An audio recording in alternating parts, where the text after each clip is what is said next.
Uji praklinik merupakan uji yang dilakukan pada hewan coba untuk menilai keamanan serta khasiat produk yang akan diuji.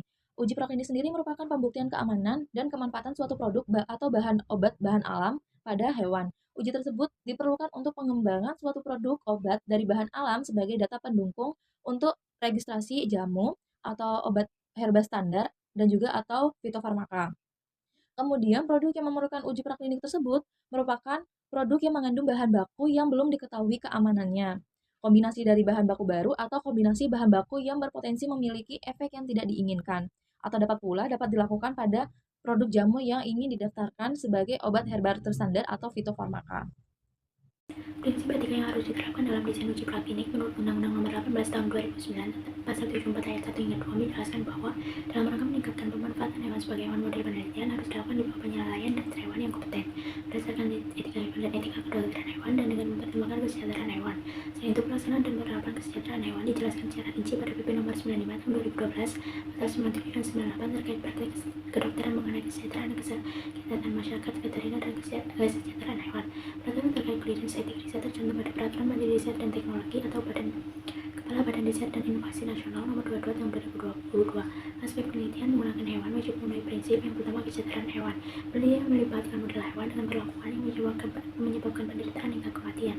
Yang kedua, pengurangan penderitaan hewan yang terlibat dalam penelitian dapat dilakukan dengan menggunakan teknik atau prosedur yang tidak invasif. Yang ketiga, menggunakan prinsip 3R, replacement, reduction, dan refinement berdasarkan dosen dan Burch pada tahun 1999. 3R adalah pendekatan etis yang dapat digunakan untuk meminimalkan penggunaan hewan dalam penelitian. Yang keempat, persetujuan dan pengawasan. Penelitian yang melibatkan hewan harus melalui persetujuan etik dan diawasi oleh komite etik. Komite etik bertanggung jawab untuk memastikan bahwa penelitian dilakukan dengan mematuhi prinsip etik dan hukum yang berlaku. Yang kelima, melaporkan rincian metode dan prosedur yang digunakan secara transparan dengan memberikan pemahaman yang lebih baik terhadap penelitian dan memungkinkan validasi dan verifikasi hasil penelitian. Yang keenam, pertimbangan ilmiah. Penggunaan metode hewan harus didasari pada pertimbangan ilmiah yang kuat dan relevan. Pertanyaan nomor 2 yaitu apa saja pedoman regulasi yang harus diikuti selama proses uji klinik. Yang pertama, Peraturan PPOM Nomor 21 Tahun 2015 adalah pedoman yang mengatur tata laksana persetujuan uji klinik di Indonesia. Uji klinik harus memenuhi standar keamanan, khasiat, dan mutu produk yang diuji untuk memastikan bahwa semua produk yang diuji aman untuk digunakan dan efektif dalam penggunaannya. Yang kedua, Good Clinical Practice atau GCP, yaitu standar etika dan ilmiah internasional untuk merancang, melakukan, merekam, dan melaporkan uji coba yang melibatkan subjek manusia. Dengan GCP dapat melindungi hak keamanan dan kesejahteraan subjek peneliti serta menjamin bahwa data yang dihasilkan dapat dipercaya.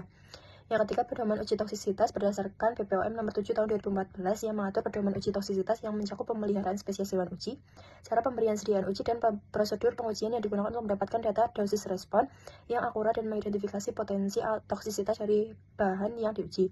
Yang keempat, ethical clearance, yaitu proposal penelitian yang harus disetujui Komite Etika Hewan sebelum dilakukan penelitian.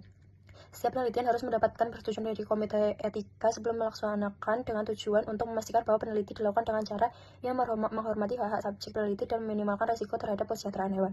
Yang kelima, kesejahteraan hewan, yaitu peneliti wajib memberikan kesejahteraan hewan selama penelitian termasuk perlakuan yang tidak menyakiti dan mengurangi rasa sakit. Pelaksanaan uji praklinik untuk registrasi produk dilakukan setelah memperoleh persetujuan BPOM berupa PPOPK. Persiapan yang perlu dilakukan sebelum mengajukan proposal ke komite etika meliputi pengisian formulir, pengumpulan berkas, mengunduh berkas yang diperlukan, dan mengirimkan berkas melalui email. Dengan alur, pemohon mengajukan permohonan PPOPK dengan melampirkan protokol uji praklinik dan dokumen pendukung, lalu dilakukan evaluasi oleh Badan POM sampai diterbitkannya PPOPK, lalu mengajukan permohonan PPOPK secara online melalui email. Dokumen administratif meliputi surat permohonan persetujuan pelaksanaan uji praklinik ditujukan kepada Kepala BPOM dan surat perjanjian kerjasama antara peneliti dengan pelaku usaha. Dokumen teknis meliputi protokol uji praklinik, sertifikat analisis produk atau bahan uji, persetujuan pendaftaran produk obat tradisional jika ada, dan persetujuan komisi etik hewan jika ada. Lalu peneliti atau sponsor mengajukan protokol uji praklinik sesuai PP Nomor 32 Tahun 2017 tentang PNBP yang berlaku pada BPOM diharuskan membayar biaya sebesar Rp1 juta. Selanjutnya, BPOM melakukan evaluasi terhadap protokol uji praklinik beserta dokumen pendukung lain paling lambat 20 hari kerja setelah pemohon menyerahkan bukti pembayaran. Hasil evaluasi yang dilakukan secara komprehensif terhadap dokumen administrasi dan teknis berupa persetujuan atau surat permintaan tambahan data untuk melengkapi atau memperbaiki dokumen atau penolakan.